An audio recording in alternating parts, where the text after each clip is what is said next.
Hi, I am Madeline James, and we are going to be talking about creating fictional beasts of burden today. This is a sort of one-off topic building off the animal husbandry part of my main guide series.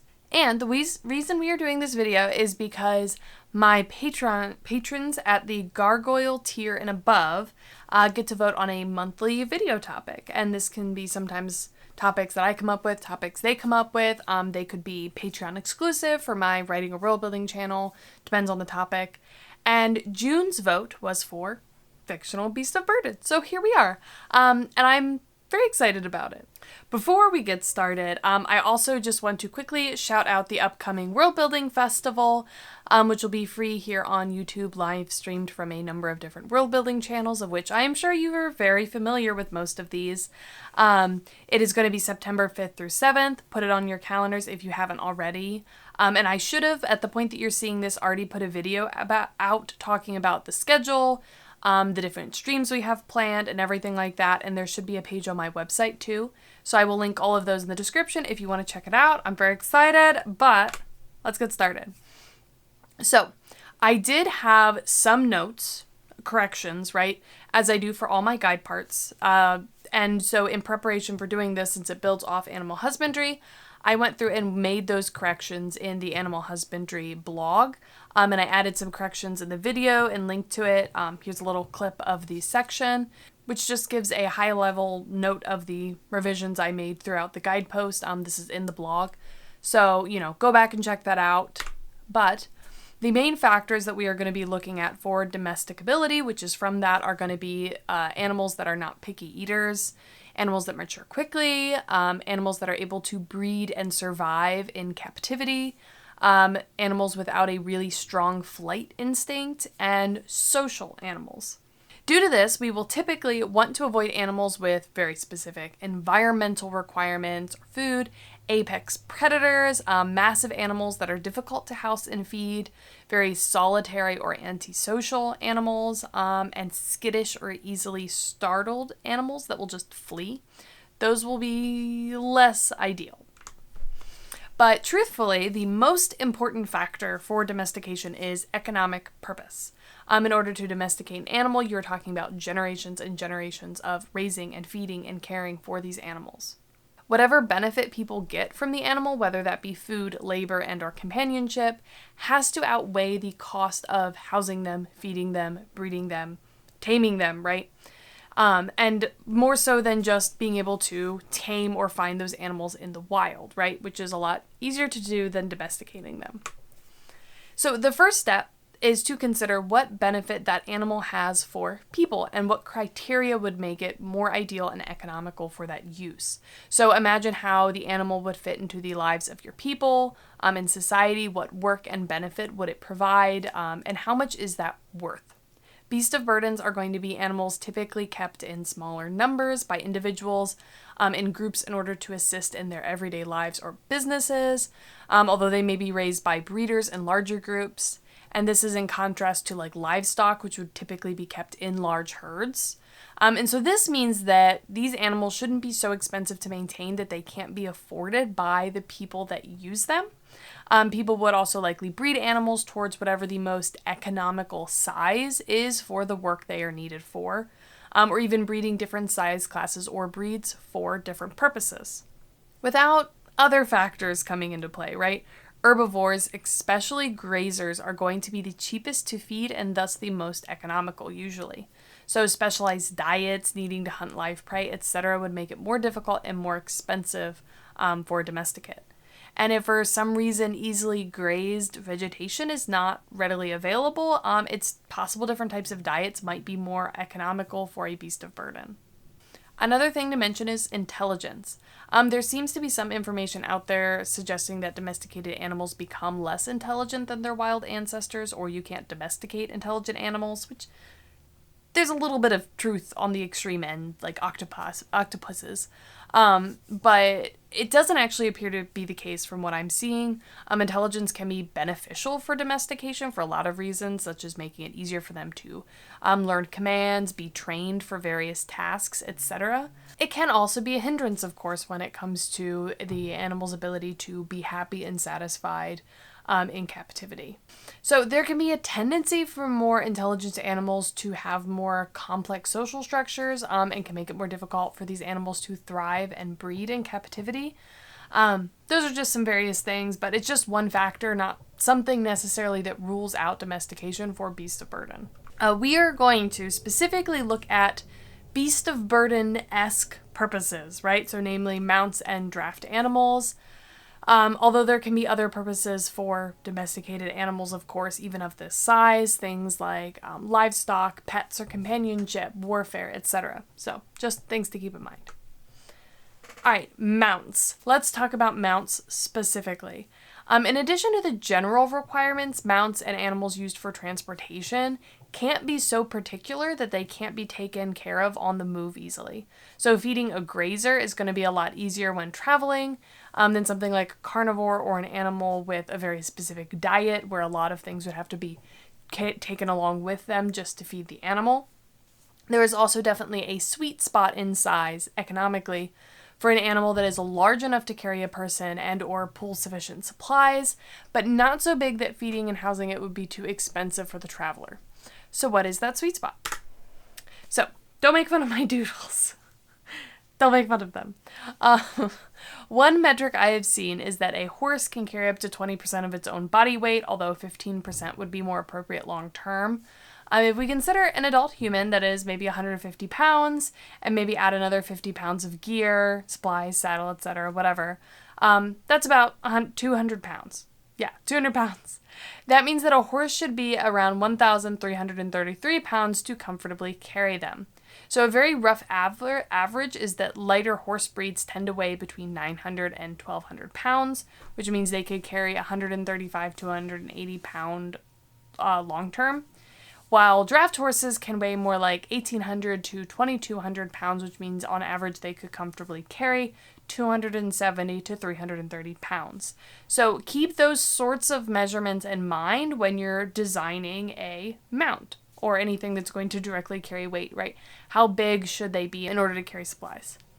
So to look at a couple other mounts, my super cute doodles, we have an average like standard donkey, which can weigh between 400 and 570 pounds, and seems that they can carry about 20 to 30% of their own weight, which gives us 80 to 171 pound carrying capacity.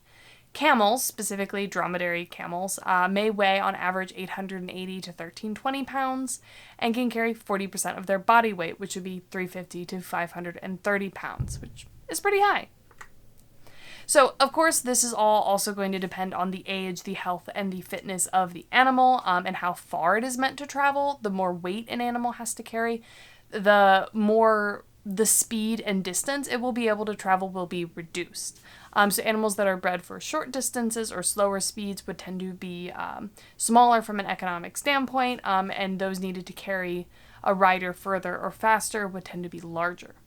So in creating a fictional mount, it is probably good to make it about 6 to 10 times the size of an average adult for your domesticating species, probably humans or humanoids. All right, so now for an animal to be able to be used as a mount, there are some physical requirements that must be met in order to not injure the animal, right? So one of the big things is they have to have a strong enough spine that isn't too flexible. It has to be a little flexible, but not too flexible, setups that it can distribute and support additional weight while still allowing the animal to be sure-footed, as well as strong enough muscles and ligaments for the extra weight. And you can see with these horse skeletons here that the spine is pretty substantial. The vertebrae are big, they take up a lot of space, right? And so the weight would be pretty well distributed amongst different parts of the spine and then distributed out further into the skeletal system. And you can see in the lower skeleton, even when running, the horse's spine stays pretty straight. Those vertebrae stay pretty enclosed, right? Like you have almost like, not like a complete solid line there, but like that's what we're looking for, right? For a mount. So now a relatively flat or maybe slightly rounded back is going to be ideal to support a rider. Animals that are built this way are going to be almost exclusively walking or running on four legs in order to be built that way. So you can see at the top we have again that running horse skeleton. We have a camel skeleton. You can see again they have those very substantial vertebrae very close together, kind of fills up that space pretty well. Animals that are built for different types of movement, so like large cats, which curl up their bodies in order to pounce and leap, can twist and land on their feet, right? They are built more for that kind of agility and movement and may not have bodies that are strong enough to carry much weight on their backs. So you can see this in the saber-toothed tiger skeleton in the lower left and the cat skeleton here. You can see that these vertebrae on the spine are smaller and they have a lot more room between them, right, for the spine to curl and arch and move around. And it's a lot less substantial. There's just a lot less going on here because they're built, right, for this movement, right, not for that stability of structure, right, that's going to allow them to carry a rider. Slender animals proportionally would also potentially lack the necessary strength to carry much of their body weight, even if their spinal structure is sufficient. So keep that in mind. So we want marathon runners, not sprinters, unless you're like breeding like a domesticated race species, race animal, something like that. Anyway, but mounts and any animals used for transportation will also need to be high endurance and stamina to be able to walk long distances carrying these loads. These kinds of animals could be migratory or cover large territories. They might be commonly prey animals that evolved high endurance in order to outrun predators versus other types of defensive or survival tactics. Many predators will be fast at short distances and, small bursts, but they will tire quickly. So think about like cheetahs and lions. Now, this isn't the case of all predators, right? So wolves, for example, have a persistence hunting strategy versus like an ambush or sprinting strategy, and they can chase prey for as much as 50 miles per day. So that in and of itself, right, a persistence hunter might be compatible with becoming like some sort of mount or used for transportation. Some of the animals with the most endurance include horses, ostriches, wildebeests, wolves, and elephants, at least when it comes to walking. They're not much of long distance runners. But not all of these can be mounts. So wolves, they are obviously too small to ride, right? So are dogs, right? But these kinds of animals have spines that are too flexible to allow people to ride them, even if they were a lot bigger, right? Look at this spine. That's a lot more similar to the way a horse's spine is built than the way a donkey or a camel or a horse's spine looks, right? A giant dire wolf, or, giant wolf in general, right, would probably not be rideable, as it would both be very uncomfortable for the rider, like the way their spine moves when they run, right? It's not going to keep that nice arc or straight line like a horse or a camel would when it's running. It's going to be very uncomfortable, right? The way that these kinds of animals move. And also it would damage the dire wolf or the giant wolf or giant dog of any form because their skeletons just aren't built from it. It wouldn't distribute the weight properly. They would have tons of joint damage. They would have torn ligaments and torn muscles and just like, right? It would be very bad for them. It would not be healthy. It would not make sense long term to use an animal for this purpose. Now, wildebeests likely could be domesticated, although their skittish nature and their very strong migratory instincts would make that very difficult. It would take a lot of care and a lot of time to breed out, right? It would be very difficult to domesticate them. Probably possible, though, if someone was motivated enough over enough generations. They are a bit too small to carry people at their, usual sizes, and their spines aren't strong enough to bear the weight of a rider either, but they could probably be domesticated. Elephants are an example of an animal that we have not domesticated, although some people think we have not. We do sometimes very brutally train them in order to allow us to ride them and accept commands and use them as draft animals, essentially, right? But they are not domesticated, right? The training, the taming of them has to be pretty brutal and aggressive in order to make a wild animal do these kinds of things. And the reason they haven't been actually domesticated is likely just because of how expensive it is to keep them. They are huge, right? Elephants could likely be domesticated given enough time and selective breeding if one wanted to pay the astronomical costs to house and feed them for that many generations. But typically it's not, economically worth it. So now ostriches. I'm sorry, this picture's a little hard, but it was like an ostrich pulling a cart, so I had to use it. Ostriches are large bipedal birds, right? And they're interesting due to their speed and the fact that people do actually occasionally ride them. Sometimes people race ostriches, etc. Now, they haven't been fully domesticated for this use, right? and their bodies are not ideal for it. A bipedal animal like an ostrich, doesn't have to be a bird, can't adjust for additional weight as well as a quadrupedal animal can.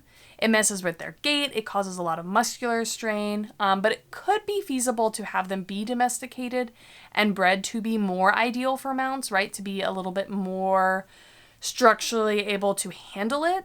They would likely not be good for pulling super heavy loads or as draft animals though, and they would probably still struggle for longer distances or larger weights proportionally to their bodies because again, they are less able to handle that weight. So the percentage of weight they could carry for any long amount of time or any sort of long-term type of, use like being a mount would probably be a lot lower than a quadrupedal animal. All right, so if we're designing a mount or looking for an animal that we want to have domesticated in our worlds as a mount, we are looking for animals that are strongly built. They're likely a grazer or otherwise easy to feed on the move. They have high endurance and stamina. So they're probably either evolved as prey that outrun predators or are persistent hunters. They're likely quadrupedal, so four-legged over bipedal, two-legged. And they are going to be an ideal size to carry the person or supplies they needed for long distances economically. If you want to create a fictional mount, aiming to meet these requirements would be ideal.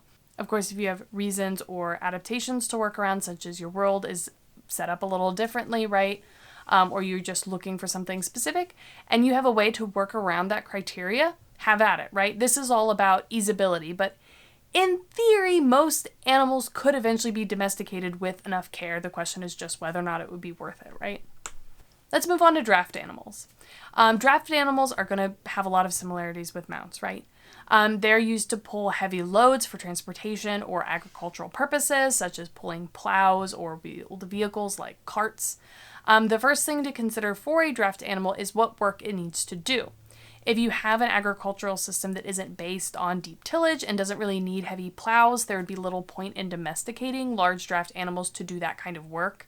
Additionally, a society that has less transportation needs or maybe focuses almost entirely on sea transport, for example, are less likely to need a lot of draft animals for transportation.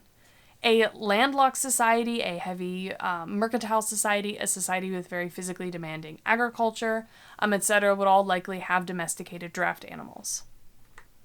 Now, animals like horses, oxen, and water buffalo are very common draft animals in our world and history, right? Smaller animals like donkeys, llamas, alpacas have also been used for lighter loads. Even pigs have been domesticated to carry little carts and stuff. And like mounts, draft animals need high endurance and strength, although they don't have to be built for carrying weight on their backs, and being fast is less likely a factor, right? So those spinal systems aren't really going to matter as much. Animals that can be used as mounts can also be used as draft animals, although draft animals are not necessarily strong enough or physically built for being mounts, right? It doesn't work in both directions. Draft animals can be teamed up to carry larger loads. I think we're all familiar with, having a team of oxen or Santa's reindeer, a pack of dogs pulling a sled, etc., right? So the amount of power that a single horse can output is typically called 1 horsepower. And this is roughly measured as 33,000 pounds per work per minute. And I just found this graphic on Wikimedia Commons. I don't know if it's accurate. It looked science-y, so we included it. But it is interesting to look up the horsepower of various draft animals for a comparison of how much work they can do, right? When you're looking at what you need these creatures to do, how many of them you might need to do it, etc. For example, an average draft horse is 0.864 horsepower, which is weird that it's not 1, but that's how much it has. An ox has 0.576, a mule has 0.432, and a donkey is 0.216. And then a man is 0.090, which is like a tenth the power of a horse about. And obviously this is just based off one source. It's included in the resources section, but it's kind of cool to look at, right? So now that we've gone over some of the basics for what makes animals, beasts of burden, economical and suited for their work, let's talk about some different scenarios. Flying mounts, oh so popular in fantasy, right? There are tons and tons and tons of articles of people working out what would be required for a bird, working through the calculations. There's a lot of like physics and aerodynamics and stuff, or even other flying creatures like a dragon. Basically what would be required for them to be able to carry a person, to be a flying mount. So let's start off by talking about the feasibility of this sans magic, right? Like what actually could happen without it. And let's take a look at one of the posts that I liked by someone named Nosajimiki on the Worldbuilding Stack Exchange. So they look at Argentavis, which is an extinct species of condor from the late Miocene, which is roughly 5 to 10 million years ago. And it holds the record for the heaviest flying bird that we've discovered and is among the largest birds to have ever existed. And this type of bird in particular, right, a type of condor, is of particular interest for a flying mount. This is because condors have an overbuilt wing design with a lot of lift capacity and the ability to glide at lower speeds, which makes them more suited to be able to carry a rider than other types of birds. So this is a good shape and proportion to think about, right? So the Argentavis had a wingspan of up to 23 feet, or 7 meters, and weighed 175 pounds, or 80 kilograms, based on the studies and archaeological data that we have. And you can see this graphic here, although it's not in English, but they show the proportions to humans and a few other animals and birds, and you can see just how massive this bird was. So their calculations suggest that an Argentavis would be able to fly with up to 143 pounds if the human was sitting up, right, because there'd be more drag, or 390 pounds if they were laying down. So this would be suitable for a smaller adult human with limited gear, right? They would get mounted, get going, they would be able to lean down, and the horse would probably be able to, the bird would be able to fly a lot faster, right? If you were to breed the Argentavis to be larger, so say 33% bigger size, this carrying capacity would increase to about 187 pounds or 85 kilograms for a person that was sitting, and then 452 pounds or 205 kilograms if that person was lying down. So this is based off aerodynamics and physics and actual animals that have existed that would be possible for humans to domesticate as a flying mount if obviously they existed at the same time, right? Which is very cool, but it gives us a good starting point of realism to start from when creating a fictional flying mount. But as the poster, Nosajimiki, mentioned, given how much the size would need to increase to boost the carrying capacity, flying mounts would likely be just big enough to carry what they needed to and no more. Riders would likely be smaller, slender humans, right, and they likely wouldn't carry any considerable weight or anything bulky. Also to note, a bird would be able to carry more weight on their back than they would by holding on with their talons, so they wouldn't be able to carry as much weight like picking up a rope or something and carrying whatever. Also, a bird of this size will require an incredible amount of food, and would almost certainly be a carnivore to be able to get enough calories.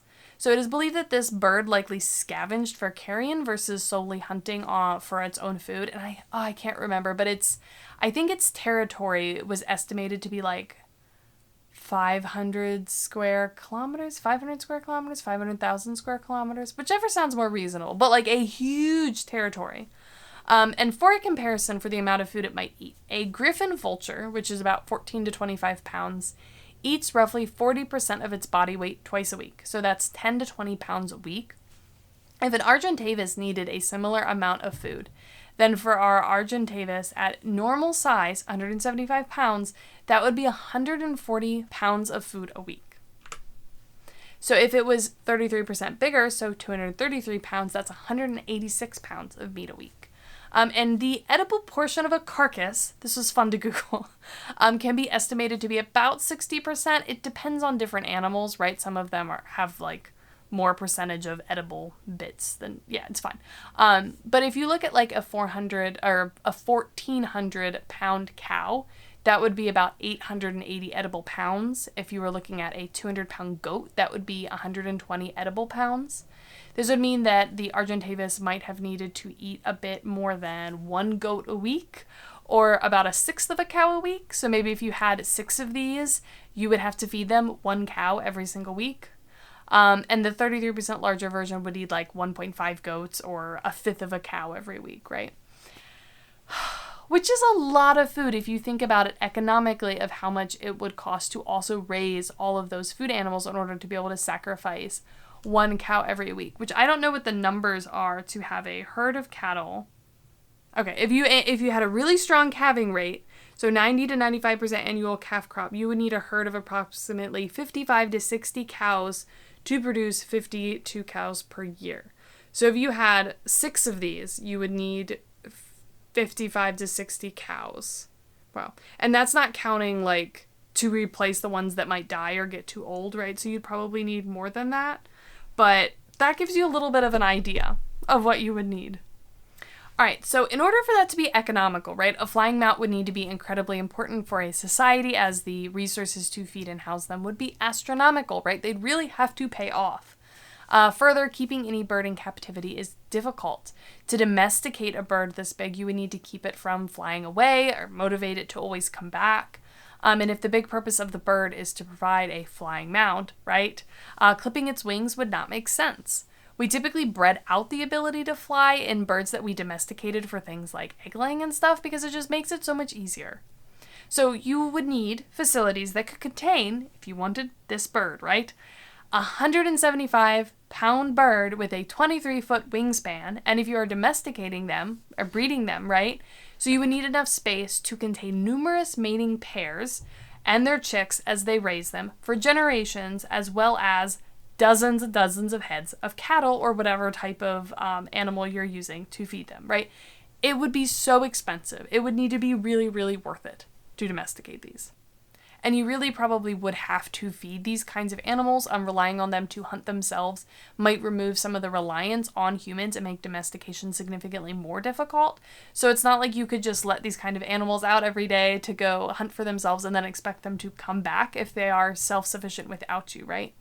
They are a huge bird that humans can't manhandle, right? So they could just fly away if you didn't have a way to keep them contained. So I really struggle to see how it would be possible to keep birds or flying creatures anywhere near this size in captivity well enough to domesticate them. Unless you have something like magic, right? Or if it's one of the most important things for a society to be putting resources into. But if we are talking about fantasy, magic could be used to create a bond with the creature to replace or aid in domestication, or could be used to leash or trap a flying mount, right? If you could create some sort of magical dome in a large area, right, to keep the birds in, and could maybe even like make it smaller if you needed them to come near, something like that, right? And if you were going for a more magical creature, right, the creature itself being magical, this could be much easier because their flying might not come from their actual like wings and muscles and burning immense caloric energy, so they could potentially be smaller, easier to feed, easier to keep captive, etc., which are just things to keep in mind. So what if your domesticators can fly themselves, right? So like an avian humanoid race. They likely live somewhere where flying is evolutionarily preferable, like mountain peaks or something like that, right? So having flying pack animals could make sense. It would be a lot more economical to have flocks of birds transporting smaller amounts of goods than having a few larger birds carrying more individually. And also, if people could fly, it doesn't necessarily mean that they wouldn't need mounts. People can run and walk and have pretty great endurance, but we still ride horses and other animals. And unless your flying people don't have wings and they use like magic to fly instead, you have to account for those wings and the muscles needed to operate them for flight. So we can assume a flying race of people would be much more evolved to minimize their body weight for flying, such as by having thinner or hollow bones. However, if flying people were roughly the same size, same height, right, as real humans, they would likely need really huge wings, very large muscles to power them, and other adapted physiology in order to support flight. So when you add that all together, they would probably weigh significantly more than humans do, and would take up a lot of space when you factor in their wings. So domesticated flying mounts for flying people would need to be a lot stronger, a lot bigger, and have a lot higher endurance than they would for carrying non-winged people. Now, if you assume the rider could maneuver their wings to reduce drag, so we only have to worry about the rest of their body and the additional weight, given our calculations of an Argentavis flying knight, you might be looking at a significantly larger version, maybe like twice as big, in order to handle all that additional weight and muscle. And obviously this has the same struggles as a flying mount in the ways that we've discussed, only much worse. So economically, given that these creatures could already fly, I don't think it would be economical for them to have flying mounts, even though if it were easy and doable, why wouldn't they? But I don't think it would make sense, likely. All right, so what about underwater people, right? And these doodles are great. But what if your domesticators lived underwater, like mermaids or sea folk or something like that? I think the first thing that you would want to consider for an underwater mount would be the physicality of it. So if your underwater race had legs like humans, they would more easily be able to actually like mount an animal and hold on to it, and would probably need to have poor enough swimming themselves that it would make sense to do. And you note that the shape of an underwater animal would be a little less important as well, because you wouldn't have to worry about that weight pressing down on their spines as much. But say your underwater, race of people or whoever were shaped more like a fish, like a mermaid was, right? They wouldn't really have a way to, mount something. I know there's lots of graphics online of them, sitting on the back, right? But that's not really going to allow them to hold on to the animal, especially at any type of speed that would be worth it for them to ride on their mount. So the best they might be able to do is, strap themselves to the animal and that sort of thing, and use their natural aerodynamicness to account for that a bit in the water. Water dynamic? Whatever, you know what I mean. So underwater beasts of burden would need to be really powerful swimmers, like dolphins and orcas, who are some of the fastest swimming mammals. Sea turtles are also powerful swimmers with great endurance. And I think it's feasible to suggest that marine creatures could be bred to have even stronger swimming abilities if they were being bred to, haul things. And I could imagine manatees as heavy pack animals, dolphins as mounts, giant sea turtles with loads strapped to their shells. I could see all that sort of making sense. But we have a very similar set of problems with domesticating marine animals as we do flying mounts and beasts of burden, namely captivity. Underwater, there are fewer building materials, right? So nets could maybe be woven from seaweed or underwater grasses. Stone structures could probably be built as well, perhaps with woven nets to block entrances. But most of the animals we're talking about would really struggle to thrive and breed in captivity without significant space, and they would be strong enough to break through the nets, likely. A semi-blocked off bay of some form could potentially work, but again, I think this is the biggest difficulty.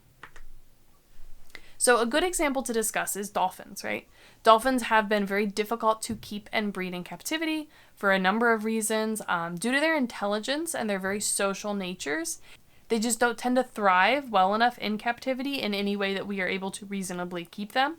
But it might be easier to domesticate them underwater, right? If they were in a more natural environment, if you were able to keep them in larger spaces, right? Obviously it'd be very difficult, but I think that would be easier. Octopuses are in a similar boat, right? They are just too intelligent to be happy in captivity. It's a problem. Other animals like sea lions might be a bit easier. Whales could also be very beneficial as a domesticate, but they're so large that they'd likely be more tamed or have some sort of codependent relationship where you could just hitch a ride with them kind of thing on their migratory paths if you know them. But these are the things that you'd have to figure out, in addition to which animals, what there used to be, the economics of it, etc. And there are likely other scenarios that we could discuss, but I think this gives you enough to think on for now that you can kind of extrapolate for whatever you're trying to, world build for. But like I mentioned earlier, there are other purposes for domesticated animals of this size beyond being draft animals and mounts, like companions, livestock, and even for warfare. So keep that in mind. But if you want to make your own fictional beasts of burden, start with their purpose, think about the economics of it, and have some fun. But yeah, that's fictional beasts of burden. I had a lot of fun with this. I'm really enjoying this monthly Patreon voted topic thing. If you want a chance to propose and vote on video topics, check out my Patreon, I guess. I don't know. It's a weird thing to talk about. But that'll be linked below. Everything about the World Building Festival will be linked below, and all the resources will be... Ooh, I normally put those in a blog, but I don't have a blog for this. I'll add a pinned comment with the resources. How about that? But otherwise, I will see you in the next one.